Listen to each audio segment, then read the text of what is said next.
असं आहे की शरद पवारांची तुम्ही साथ सोडली अशी जी चर्चा होते त्याला तुम्ही उत्तर कसं देणार? एक लक्षात ठेवायचं, पवार साहेबांना मी महाविकास आघाडीला 3 जागा मागितल्या होत्या, एक परभणी, माढा आणि सांगली.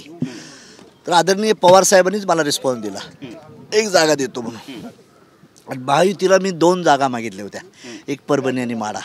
त्यातली महायुतीनं 1 जागा द्यायचं कबूल केलं आणि पवार साहेबांनी बी 1 दिली. ती जागा तुम्ही लढणार आहात? स्वतः मी लढणार आहे, माझ्या चिन्हावर लढणार आहे राष्ट्रीय समाज पक्ष. बरं, कुठली जागा लढणारी काही आता अजून नाही ठरलेले मला. ते आता ते काय होईल, शेअरिंग होईल. आमचं 4 पक्षाची अलायन्स आहे आता, शिवसेना, भाजप आणि राष्ट्रवादी आणि राष्ट्रीय समाज पक्ष.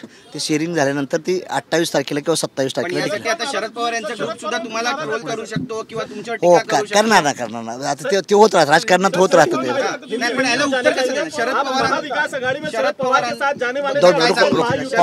पवार साहेब माझे आदरणीय नेतृत्व. पवार साहेबांच्या बद्दल मला नितांत आभार आहे त्यांचा. आणि त्यांनी मला माडा सोडली होती त्याबद्दल मी त्यांचं अभिनंदन करेन. पण मी महायुतीतच होतो आणि महायुतीतच आहे.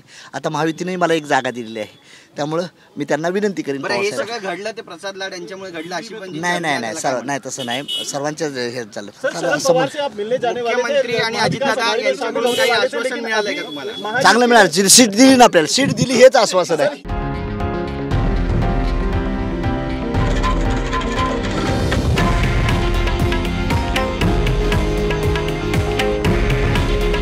हे आहे देशातील नंबर 1 न्यूज नेटवर्क आणि आपण पाहत आहात TV9 मराठी.